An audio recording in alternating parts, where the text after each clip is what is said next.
Hello and welcome to knowledge junction. मेरा नाम है रविकर द्विवेदी। जैसा कि आप लोग को पता है कि एसएससी जेई जूनियर इंजीनियर का नोटिफिकेशन आ चुका है, ठीक है। तो आज हम एसएससी जेई का नोटिफिकेशन देखेंगे, इससे रिलेटेड सारी चीज़ें देखेंगे कि इसका एग्जाम डेट कब है, फॉर्म कब तक भराया जाएगा। तो चलिए शुरू करते हैं। सबसे पहले अगर आपको बताऊं तो जो फॉर्म सबमिशन की डेट है, ऑनलाइन एप्लीकेशन भरने की डेट है, वो है 1 तारीख से 30 तारीख तक, ठीक है। 1/10 मतलब 1 अक्टूबर जो कि अभी चल रहा है से 30 अक्टूबर तक की है। उसके बाद जो सीबीटी टेस्ट होगा, आपका कंप्यूटर बेस्ड टेस्ट होगा, जो पेपर 1 होगा, उसकी डेट अभी रिलीज कर दी गई है, जो कि 22 मार्च से लेकर 25 मार्च के बीच में होगा, ठीक है। ये 2021 की डेट है। पेपर 2 का डेट अभी डिक्लेयर नहीं किया गया है कि आपका पेपर 2 जो रिटर्न होता है वो कब होगा, ठीक है। इसके बाद अगर बात करूं कुछ चीजों की, तो जैसे ये ग्रुप बी की पोस्ट है। एसएससी जेई की जो पोस्ट होती है वो ग्रुप बी की है। 35,400 से 1,12,000 की इसका ग्रेड पे होता है 6 पे में, ठीक है। जो पोस्ट की बात करूं अगर, तो कुछ पोस्ट बीआरओ से आई हैं, कुछ सीपीडब्ल्यूडी से हैं, कुछ वाटर एंड पावर रिसर्च से है। उसके बाद कुछ नेवल की पोस्टें हैं, फरक बैराज की कुछ पोस्टें हैं। उसके बाद एनटीआरओ की कुछ पोस्टें हैं और साथ में मिलिट्री इंजीनियरिंग सर्विसेज की कुछ पोस्टें हैं। अगर हम वैकेंसीज की बात करें तो टोटल वैकेंसीज अभी डिसाइड नहीं की गई है। टोटल वैकेंसीज का नंबर नहीं दिया गया है, वो बाद में दिया जाएगा। और जितनी भी ये पोस्टें दी गई हैं, इनका पोस्ट प्रेफरेंस आपको बाद में भरने मिलेगा जब आप पेपर 1 दे चुके होंगे, ठीक है। नेक्स्ट अगर बात करें तो वर्चुअली हैंडीकैप्ड पर्सन्स के लिए पोस्ट नहीं है, ठीक है। जो हैंडीकैप होते हैं वो काफी सारे हैंडीकैप्स का दिया हुआ है, डिसेबल्स का दिया हुआ है 40% तक डिसेबिलिटी आर्म्स में, लेग्स में या हियरिंग कैपेबिलिटी में है, बट वर्चुअली हैंडीकैप की पोस्ट नहीं है। नेक्स्ट अगर बात करें, only male candidate are eligible for the post of junior engineer in BRO. तो बॉर्डर रोड ऑर्गेनाइजेशन जो है उसमें सिर्फ मेल कैंडिडेट्स की बात की गई है, ठीक है। फीमेल कैंडिडेट्स अलाउड नहीं है, ठीक है। नेक्स्ट बात करें अगर एज लिमिट की, सबसे इंपॉर्टेंट चीज एज लिमिट क्या है। तो देखिए एज लिमिट जो होने वाली है 30 से 32 तक की होने वाली है। जैसा कि आपको पता है कि अलग अलग पोस्ट आई हुई है, तो कुछ की 30 है, कुछ की 32 है। उसके साथ जो आपकी एज कैलकुलेट की जाएगी वो 1/1/2021 से, मतलब 1 जनवरी 2021 से कैलकुलेट की जाएगी, ठीक है। वहां तक आपकी जो एज होगी वही एज आपकी मानी जाएगी।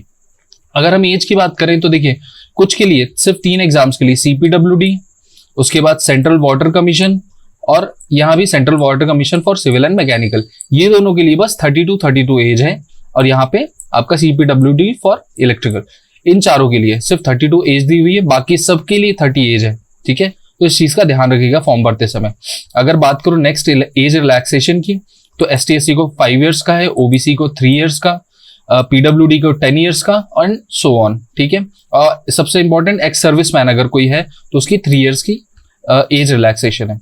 डेट ऑफ बर्थ की बात करें तो डेट ऑफ बर्थ कहां से लिया जाएगा, जो आपको मैट्रिकुलेट या सेकेंडरी है, जो आपकी 12th क्लास की मार्कशीट है उस पे जो आपकी डेट ऑफ बर्थ दी हुई है, वैसे तो सारी डिटेल्स आपकी वहीं से ली जाती है या रिफर की जाती है, बाकी जो डेट ऑफ बर्थ है वहीं से रिफर की जाएगी। तो जो आपकी 12th की मार्कशीट में डेट दी हुई है वही आपकी एक्चुअल डेट कहलाएगी। अगर नेक्स्ट बात करें हम, तो crucial date for claim of ST, SC, OBC, EWS और पीडब्ल्यूडी। होता क्या है कि जो क्लेमिंग डेट होती है वो अलग होती है। तो जो क्लेमिंग डेट है, मतलब अगर तब तक 30 तारीख तक ये फॉर्म भरने का फॉर्म यहाँ पे भरना बंद हो जाएगा 30 तारीख को, तो इस डेट तक अगर आपके पास ST, SC, OBC, EWS, ESM या पीडब्ल्यूडी का सर्टिफिकेट है तभी आप इस चीज का बेनिफिट प्राप्त कर सकते हैं। इस चीज का ध्यान रखिएगा, ठीक है। अगर किसी के दिमाग में है कि वो ईडब्ल्यूएस का सर्टिफिकेट अभी बनवा ले या कोई भी सर्टिफिकेट अभी बनवा ले तो वो इशू होगा, ठीक है, क्योंकि 30 तारीख के पहले पहले आपके पास वो सर्टिफिकेट होना चाहिए, ठीक है। इसके साथ फी कंसेशन, जो बेनिफिट्स आपको बेनिफिट्स का फॉर्म भरना पड़ता है अगर आप एसटी, एससी, ओबीसी कैटेगरी में है, तो उसका भी फॉर्म 30 तारीख के पहले पहले आपका जमा होना चाहिए, ठीक है। Fee concession, reservation, age relaxation, इन सारी चीजों का, ठीक है। उसके बाद बात करें एसेंशियल क्वालिफिकेशन एज ऑन 1/1/21। देखिए 1/1/21 मतलब 1 जनवरी 21 बहुत इंपॉर्टेंट डेट है, क्योंकि एक तो अगर कोई परस्यू कर रहा है इंजीनियरिंग, किसी का फाइनल ईयर है, तो आप याद रखिएगा ये फॉर्म आप नहीं भर सकते हैं। अगर आपका इंजीनियरिंग 1/1/21 के पहले कंप्लीट हो जाता है और आपके पास सर्टिफिकेट्स होते हैं तो ही आप इस एग्जाम को भर सकते हैं, ठीक है। इस चीज का ध्यान रखिएगा, इसलिए 1/1/21 बहुत इंपॉर्टेंट डेट हो जाती है, ठीक है।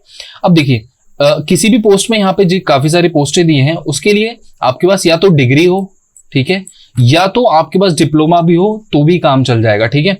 अगर 3 साल का डिप्लोमा है आपके पास, ठीक है, उसके साथ 2 साल का वर्क एक्सपीरियंस है, तो भी आप ये एग्जाम दे सकते हैं। इस चीज का ध्यान रखिएगा, ठीक है। तो जितने भी एग्जाम है ऑलमोस्ट सब में ही देखिए यहाँ पे भी डिप्लोमा है, डिप्लोमा सब में लगभग डिप्लोमा दिया हुआ है, डिग्री प्लस डिप्लोमा भी यूज कर सकते हैं, ठीक है।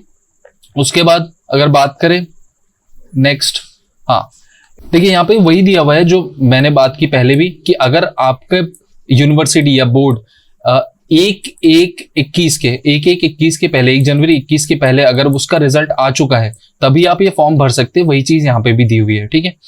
नेक्स्ट अगर बात करें कुछ इंपॉर्टेंट चीजों की, तो हाउ टू अप्लाई फॉर्म आपको पता है, ssc.nic.in में आप जाके फॉर्म में अप्लाई कर सकते हैं। इसका फॉर्म कैसे भरना है इसका वीडियो भी मैं बना दूंगा ताकि आपको कहीं जाना ना पड़े फॉर्म भरने के लिए, ठीक है। इसके बाद अगर नेक्स्ट बात करें हम, तो सेंटर्स ऑफ एग्जामिनेशन, तो सेंटर आप देख लीजिएगा, ये सेंटर कोड है, ये आपको वहां पे याद रखना है। यहाँ से नोटिफिकेशन जो भी आप सेंटर भरेंगे उसको रख लीजिएगा। इस कोड के माध्यम से आप वहां पे सेंटर्स भर सकते हैं, किसमें, फॉर्म में, ठीक है। इस सेंटर्स दिए हुए हैं काफी सारे, 8 स्टेट्स के सेंटर दिए हुए हैं यहाँ पे, ठीक है। 8 रीजन्स के एक्चुअली रीजन्स में डिवाइड किया हुआ है, ठीक है। अब नेक्स्ट और बहुत इंपॉर्टेंट चीज की बात करते हैं, एग्जाम का स्कीम क्या होगा, मतलब एग्जाम कैसे कंडक्ट कराया जाएगा, ठीक है। तो देखिए जो सबसे पहले पेपर की बात करते हैं, आपको पता है 2 पेपर होने वाले हैं। एक जो पहला पेपर होने वाला है वो ऑब्जेक्टिव, दूसरा पेपर जो होने वाला है वो रिटन पेपर होने वाला है, ठीक है। तो पहला ऑब्जेक्टिव टाइप CBT है, कंप्यूटर बेस्ड टेस्ट होने वाला है, ठीक है। सो जो सबसे पहला पार्ट है CBT में पेपर 1 का, उसमें टोटल आपके 200 मार्क्स होने वाले हैं, ठीक है। 200 मार्क्स का पेपर होने वाला है, 2 घंटे का पेपर होने वाला है, ठीक है। उसके बाद जनरल इंटेलिजेंस एंड रीजनिंग, ये आपका एप्टीट्यूड नहीं है, ठीक है। ये रीजनिंग है, जनरल इंटेलिजेंस एंड रीजनिंग। इसमें वर्बल और नॉन वर्बल रीजनिंग दोनों आ जाती है, ठीक है। तो इसके 50 क्वेश्चन आने वाले हैं। जनरल अवेयरनेस के 50 क्वेश्चन आने वाले हैं। देखिए SSC JEE का फॉर्म है, तो आपको पता है कि SSC CHSL और CGL के लेवल का ही GK और रीजनिंग आने वाला है, ठीक है। तो GK अगर आप हमारे वीडियोस में कवर किया हुआ है, ठीक है, प्रीवियस ईयर क्वेश्चंस कवर किए हुए हैं, प्लीज उनको जाके जरूर देखिएगा, बहुत इफेक्टिव है, ठीक है। अगर बात करूं पार्ट ए, मतलब ये जो 2 पेपर हो गए 50-50 मार्क्स के पेपर, नहीं एक ही पेपर 1 में ही 50-50 मार्क्स के आपके क्वेश्चंस हो गए। उसके बाद 100 मार्क्स का आपका जो इंजीनियरिंग है, जिस भी ब्रांच से आपने की है, यहाँ पे सिविल और स्ट्रक्चरल, इलेक्ट्रिकल और मैकेनिकल, ये तीनों में से कोई भी इंजीनियरिंग आपने की है उसके 100 क्वेश्चन आने वाले हैं, ठीक है। इसको आपको 2 घंटे में सॉल्व करना है, याद रखिएगा, ठीक है। उसके बाद बात करें पार्ट बी, तो देखिए जो पार्ट 1 होगा, ठीक है, जो पहला पेपर होगा उसका रिजल्ट आने के 2 महीने के अंदर आपका पेपर हो जाता है। उसके बाद पेपर 2 होगा आपका, ठीक है, जो मेंस की तरह होता है, किसी भी UPSC MPPSC मेंस की तरह होता है, जो कि पूरा रिटन होता है, डिस्क्रिप्टिव होता है, ठीक है। तो ये भी 2 घंटे का ही होता है। अच्छा, एक चीज यहाँ पे याद रखिए कि 2 आवर्स एंड 40 मिनट्स जो लिखा हुआ है वो डिसेबल कैंडिडेट्स के लिए दिया हुआ है, ठीक है। तो इसमें जनरल इंजीनियरिंग, तो जिस भी आपसे आपने ब्रांच से की है उसके आपके 300 क्वेश्चंस आएंगे, जिसमें आपको डिस्क्रिप्टिव क्वेश्चंस आएंगे, ठीक है। 2 घंटे का पेपर होगा।